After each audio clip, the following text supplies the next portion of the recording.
नमस्कार, मैं हूं Amod Shrivastava. Amazing thought, amazing message, amazing information की दिशा में आज एक कदम और आगे।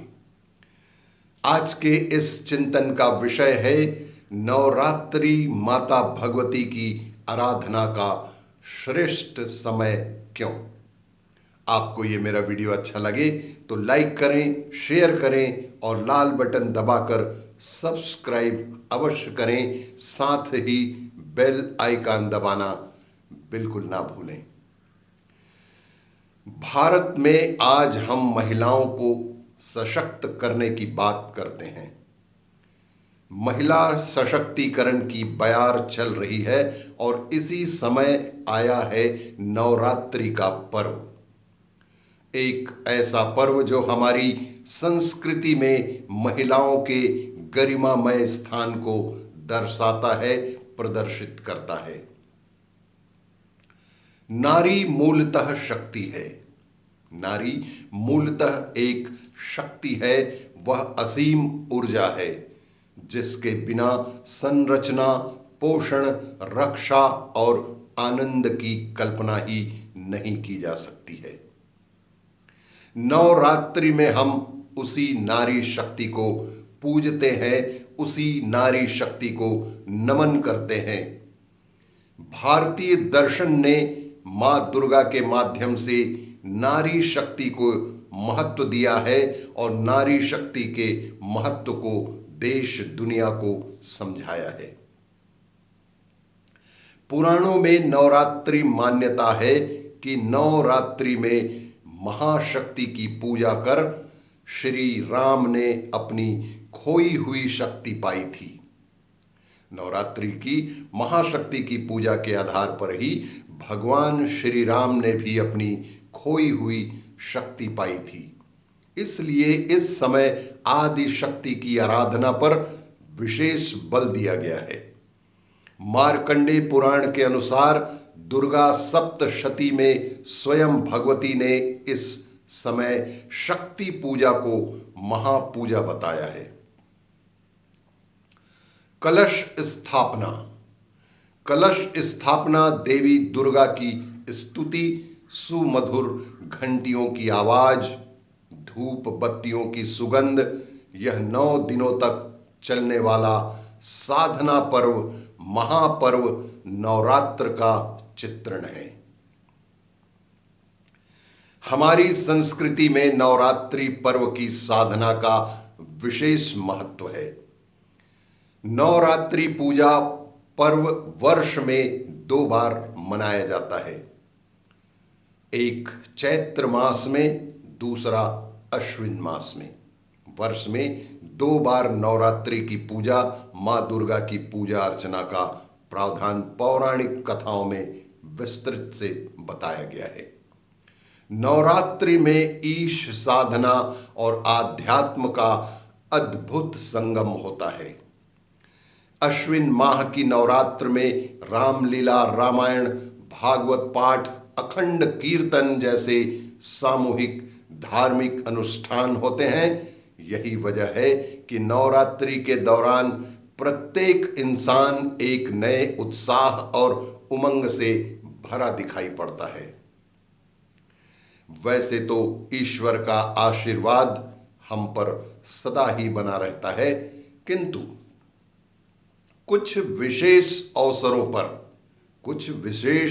अवसरों पर उनके प्रेम, उनकी कृपा का लाभ हमें अधिक मिलता है। पावन पर्व नवरात्रि में देवी दुर्गा की कृपा सृष्टि की सभी रचनाओं पर समान रूप से बरसती है। इसी के परिणाम स्वरूप ही मनुष्यों को लोक मंगल के क्रियाकलापों में आत्मिक आनंद की अनुभूति भी होती है।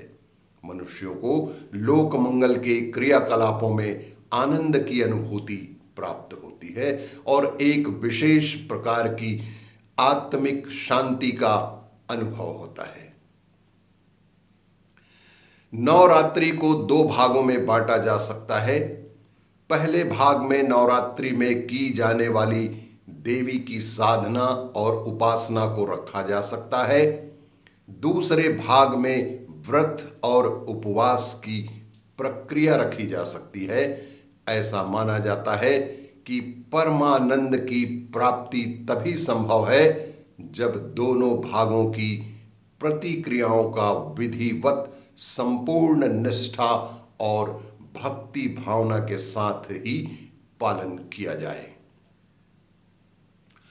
नवरात्रि के 9 दिनों में स्वयं के बुरे विचार, नवरात्रि के इन 9 दिनों में स्वयं के भीतर बुरे विचार, क्रोध, छल, कपट, ईर्ष्या, द्वेष आदि बुरे गुणों पर नियंत्रण किया जाता है।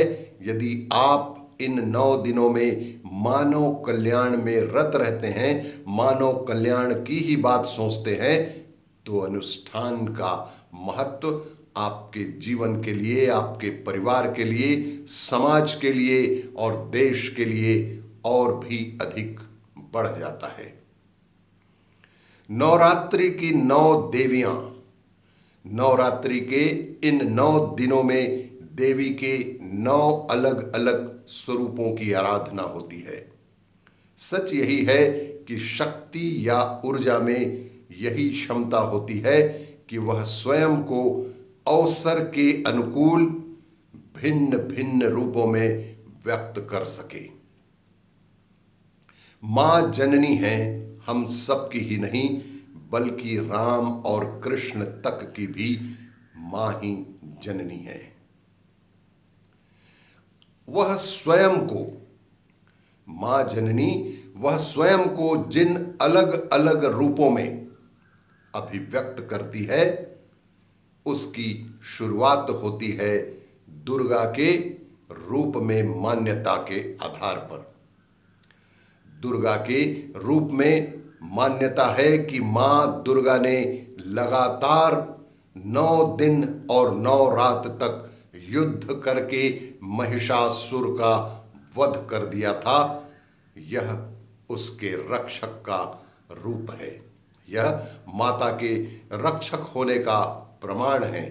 लेकिन सौम्य रूप जिन्हें हम आगे रक्षक के रौद्र रूप में भी पाते हैं, शक्ति के इस रूप को नाम दिया गया है मां काली का। इस रूप को हम दूसरे दिन पूजते हैं।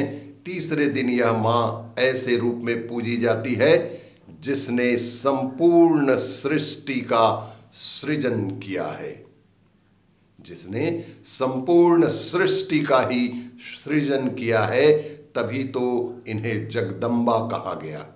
चौथे दिन जगदम्बा अन्नपूर्णा का रूप ले लेती हैं ताकि अपने सृजित जगत का पेट भर सकें, उसे अन्न उपलब्ध करा सकें। इसके बाद यह नारी शक्ति हमारे सामने सर्व मंगल, भैरवी, चंडिका, ललिता और भवानी के जिन रूपों में प्रकट होती हैं, उसका मूल उद्देश्य जगत का कल्याण करना ही तो है।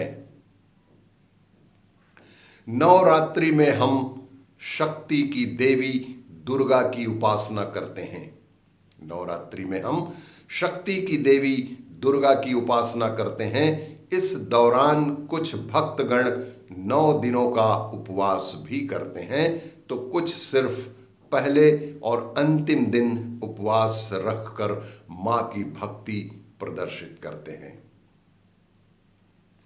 दरअसल त्योहारों, खासकर नवरात्रि में उपवास का विशेष महत्व है।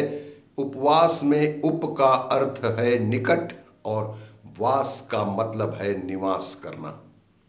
कुल मिलाकर यह माना जाता है कि उपवास के माध्यम से ईश्वर से निकटता और बढ़ जाती है।